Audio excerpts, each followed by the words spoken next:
right, ladies, welcome to session number 2 for the Mandala triptych painting. You have possibly chosen to do your mandala design over 2 panels, 3 panels, or just 1 panel. I'm going to be doing a demonstration on just the 1 panel to not overwhelm everyone. I always like to keep it simple to start off with, and then if you decide that you want to go off into something really extravagant, that is completely up to you, but I've given you the basic tools and then you run with it. So today we're going to start off by talking about colors. And so I'm going to switch my camera here to this.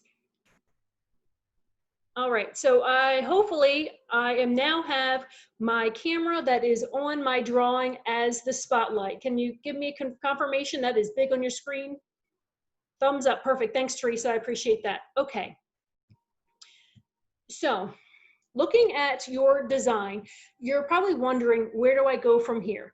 Well, really we need to pick colors. So we've got all of our paint colors, and you can look at those colors, line them up, see which colors that you may like, and then also look at your embellishments and say, okay, well maybe I do like those embellishments and I want to add them to my design.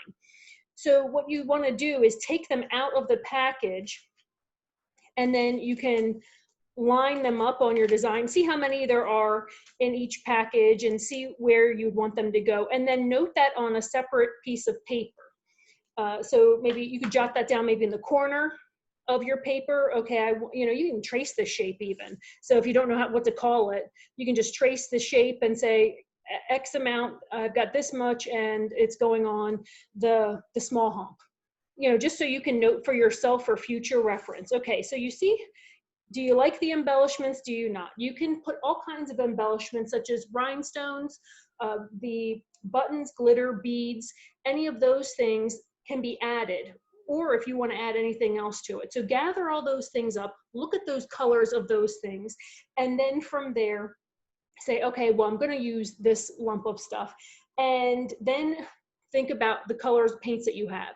So for the background color of the whole design on the canvas board, you're going to want to make sure you have enough paint, whether you use the paint in the kit or the paint that you have at home. You want to make sure you have enough to cover the canvases on the background. So whether you're doing 1 canvas, 2, or 3, you have to make sure you have enough paint to cover the whole background. Okay, so I'm going to now share, I'm going to cancel my spotlight because I'd like to show you. Let me make sure that I cancel. I'm going to make myself a spotlight because I would like to show you the color wheel.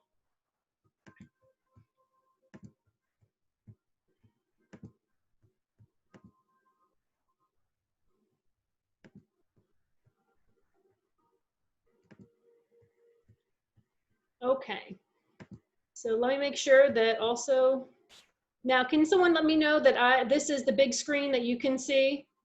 All right, thanks Pamela, thanks Tiffany. Okay, so on the far left, you can see the color wheel. And the color wheel is all the colors that we have available to us. Usually mandalas are cool because cool colors are considered to be relaxing. So I put a white dash line you can see dividing, generally speaking, where cool colors are and the warm colors. You can see the warm colors are reds, oranges, and yellows. And some people don't like reds, oranges, and yellows because they make you anxious, which is why you usually don't see reds and oranges in bedrooms. So with mandalas, you want neutral tones and cool colors. Now on the bottom right-hand side, you'll see I divided the color wheel in quadrant there. And so you can say, all right, Dana, this is like getting a little too much. I really didn't want to know color theory. I just want to know what colors to paint my mandala so it looks nice. You can choose by just looking at this quadrant and saying, oh, okay, I have yellow, I have green, I can make a light green. All right, I'm going to go with that. So for my design, I divided up the color wheel, and you can see the blues and the yellows. So I call that blues and golds. That's what I ideally would like to do for my design. So in your mind, just come to a resolution as to what colors you're going to go with. Now, maybe you're like, Dana, I like all colors, but I've got a lot of this color and a lot of that color. All right, well, then go with those two colors. So there's no right or wrong with this. It's just whatever you like.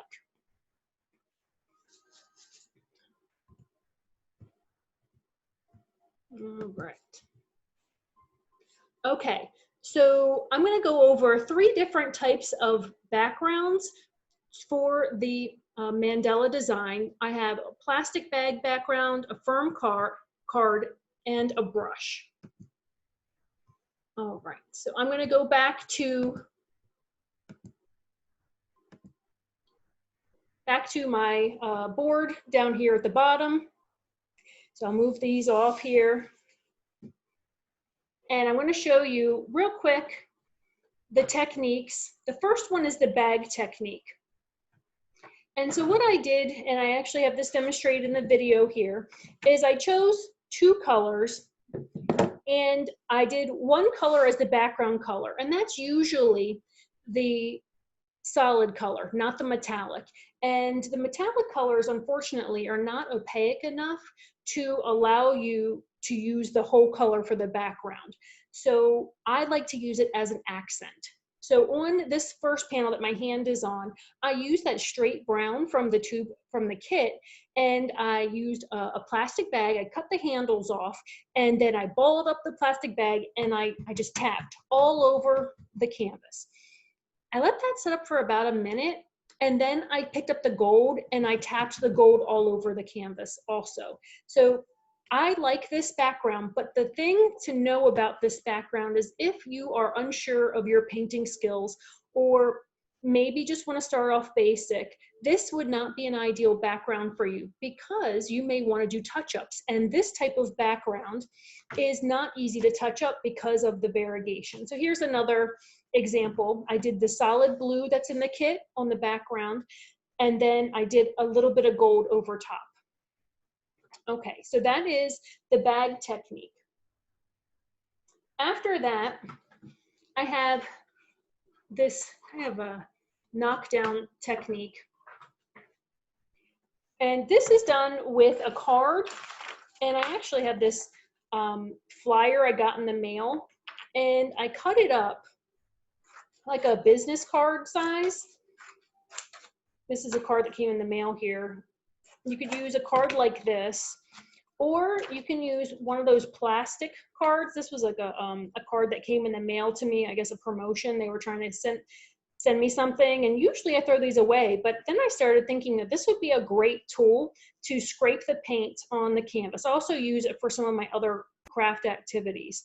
So what I do is I pick no more than 3 colors for the background. So I chose blue, black, and white. And so what I did is I put the blue on first as the primary color. Then from there, and so I'll show you, let's say I got my blob of paint over here, and then I scrape it across the surface, the whole surface. Then from there, I just pick up a little bit of the black, and then I scraped that across. I let that set up a little bit, and then I put in some of that white. So that is an example of the scraping technique. Again, this would be for someone that feels very confident in painting the lines on the mandala design, because it may be a little bit difficult to do touch-ups if need be. And then lastly, I have the solid background. So for this example here, this is the straight solid yellow for a background, and I used the sponge. I'm trying to see if I can find my sponge here. And I just pounced it all over the surface. And that gave me a very light yellow tone. And so then I put a second thin coat over top to make it more opaque. Another example of the solid background would be this gray here. Now, you would say, oh, yes, Dana, that's great. It is a solid and it is gray, but it's a custom mix color. So what I recommend doing for all your custom mixes is if you have an old jar, maybe a spaghetti sauce jar or a little jar, or I actually used a toiletry container that I saved, and I put my custom mix color in there. So I'll show you that about how I use that color a little bit later, but then at least it's saved for later on when I can do touch-ups. So I recommend, you know, I gave you the gamut from basic, from a solid color, to some really beautiful textured backgrounds to choose from. I got a question. Yes, absolutely. Any type of hard card would work great for scraping the surface. So if, you know, it does not necessarily damage the card to do a quick little scrape because this covering is so small, but I would not use an active credit card or a shop card or something of that nature on a regular basis for your craft activities, as it may damage the whatever sense, you know, stripping that may be on the card itself. So yes, but use any thick card you want, just maybe if you wanted to write on Sharpie or something, just to note that it is not, you know, it's crafts, or maybe put a hole punch in it or something, so everybody knows that it's not your personal shop card. All right, so we now know how to do some background designs. So now from there, we need to transfer the design onto the board itself. In your kit, you have this tool here. It is the embossing stylus, and believe it or not, this particular tool can be used for some of those really beautiful dot paintings that you see, because each end has a different sized dot there, and will give you, when you dip it in the paint and then, you know, do it on some of those rock paintings or all those other designs, it will give you a different size circle. So I have no preference on which side you use for today's activity, but you know, this tool is definitely a multi-use tool. So when you have your design, some of you may have your design here on the 3 panels, or some may just have one side of the design. Regardless of how you have your design laid out, mark on your panels here. Number 1, you can mark on the back too, so that you know which one is which and where it goes. You can mark the canvas panel too. So once I got my design, I'm going to cut it out because I want to make everything so much easier for myself. So I just cut out the page, just cut out the sheet there, and then I get my one design so that I can easily move that around as I'm transferring the design. So I have a question here. Great question. So should you just design your background based on the intricacy of your pattern? Yes, that may be a consideration, but I am a more is more kind of person. I like beautiful textured backgrounds and beautiful ornate patterns. So it really is personal preference. I would say wait at least, if you've got a fan on your canvas board and you're letting that dry, I'd put my canvas board in front of a fan for about 10 minutes, and it was dry enough for me to transfer my design. So in your kit, you have both red and white transfer paper. So I could care less which one you decide to use. It's personal preference. And the cool thing about the transfer paper is it can be used over and over again. I've used these pieces of transfer paper a few times, and I will show you what the lines look like. So on the brown background, you can see this is white. So it does stand out. And then on this darker background here, you may not be able to see. I'm going to turn this. I put the red. That's the red on there. So it is personal preference. The white would have worked out just fine also in here, but I wanted to test both of them. Okay, so I am going to be using, and I can show you this one here is also the red. So you want to keep it dark enough that you can see it, but you don't want it to be a significant identification, because it's not the easiest to remove. I think you can remove with a light eraser, but then that may affect your background. I did paint over it with my design, and I had no problems with that. You can't see it once I got my design in place. So that is the red on the blue. All right. So when you're transferring your design, I want to encourage you. So let's just say this is your design, and on the design, you've got all kinds of small detail like swirls and dots. Do not transfer these swirls and dots, because when you do that, it kind of looks like a hot mess. And so then you're really locked in to having to paint that. You can see I did do all those swirls on there, but after I transfer my design and I want to paint it, I may not want to do those small swirls. So just leave that space open and know that when you come back to it, that's where swirls go. So I like using the stylus because if I have a design that I really like, I've noticed that when I use a marker or a pencil on my design to trace it, that it wears the paper out a lot quicker.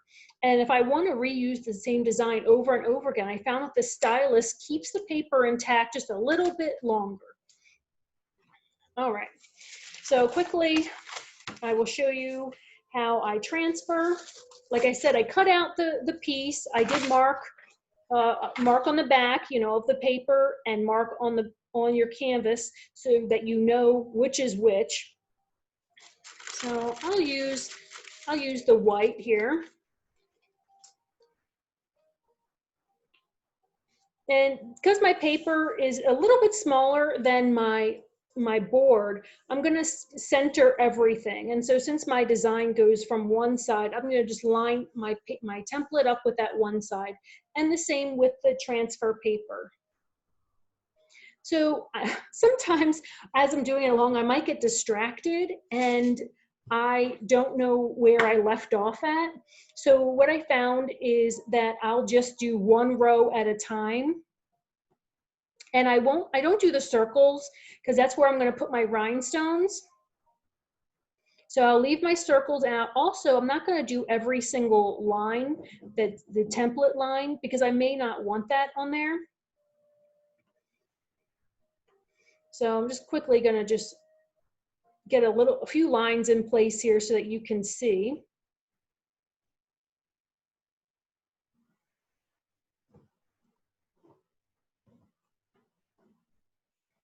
All right. So you can see that there is a little bit of a white line there.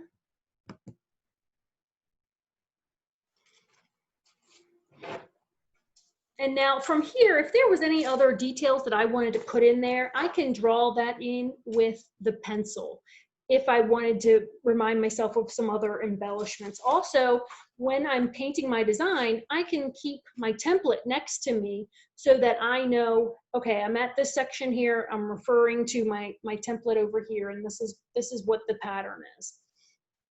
Okay, so now we've transferred the design onto our canvas board and we're ready to paint.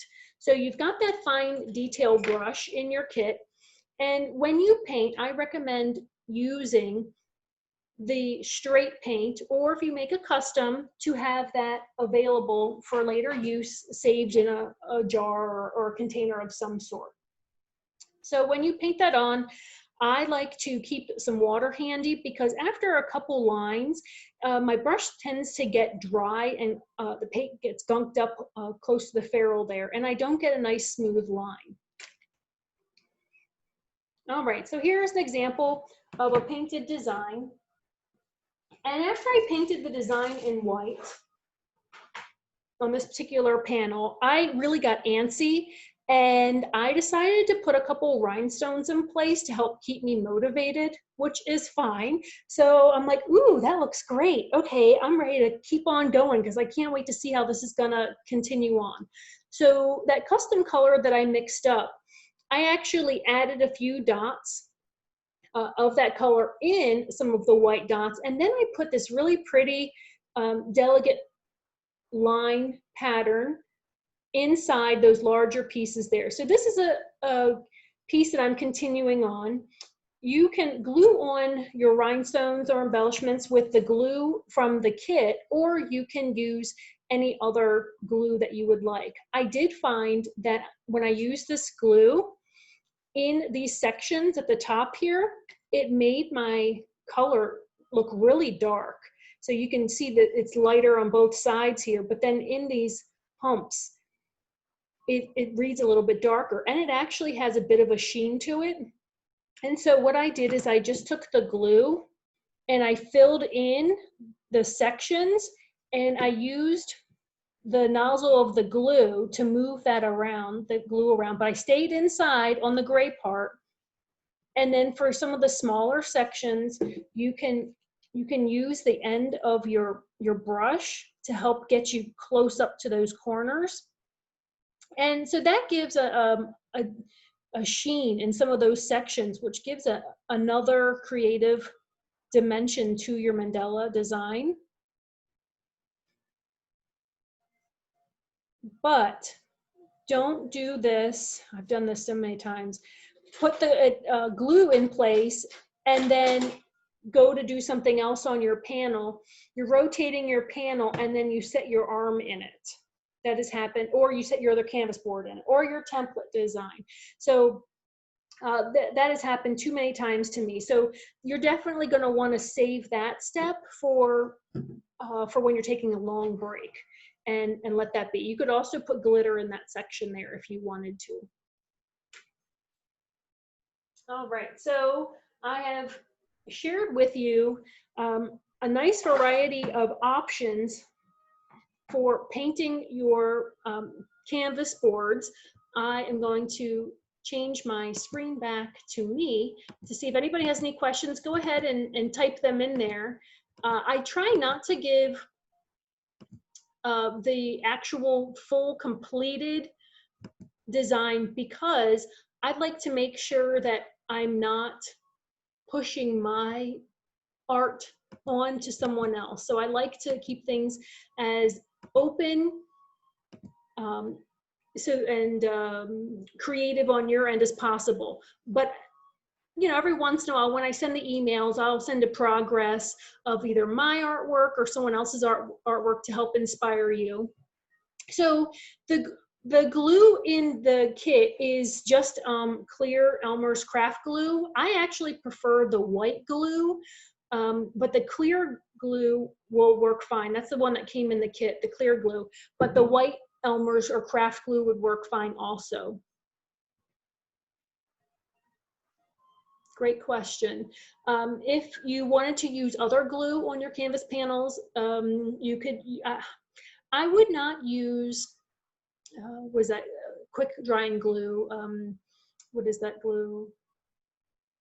I would just use, you could use hot glue, but I wouldn't use any, I'll have to let Joan know about the glue. It was her job to put the glue in the kits there. But any glue would work fine except for the fast drying glue. That quick fast drying glue is the name of it's escaping me right now. If you wanted to do a pre-mixed glue, like a mixed glue, like an epoxy type, I would not recommend that because that seems like a little much for this project. Also, I wouldn't recommend a Gorilla Glue as that expands. I think most Gorilla Glue expands, so I wouldn't recommend that. I do like the white glue personally, but I don't know if the white glue will give you the same sheen as the clear glue. So maybe if you've got a clear sealer or a clear Mod Podge or clear, even clear nail polish would work in those sections for the clear.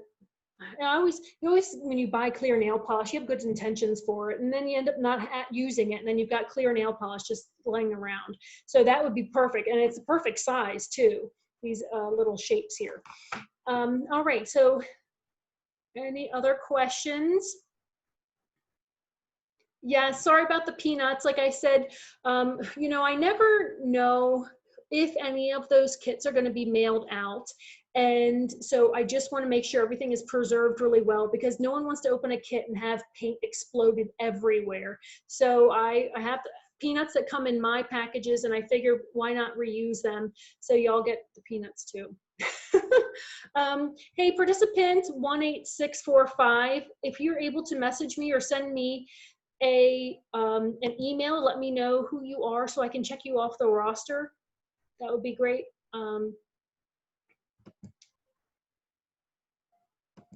All right, friends. So I think that's, oh, Carolyn, perfect. Okay, so if anybody has any other questions, just go ahead and send them via email. I'll be sure to send out an email tomorrow afternoon with the link to this video, to the recorded video, and also answers to any questions that anyone has. If you would like to see any, all the tutorials, I guess, that are in the video, but if you'd like to see any designs or something, a photo of that, just let me know so I can make sure I get that out to everybody. So I will show you, I'll pin my, my screen here. So this blue design here is the one that I'm working on for myself. It is the blue that comes in the kit with the gold. Now this is the tapping technique with the bag, and it is, I made up a light blue tone with blue and white, and I actually add a little bit of silver in it. So that's what I have. See, I almost put the canvas down on that glue.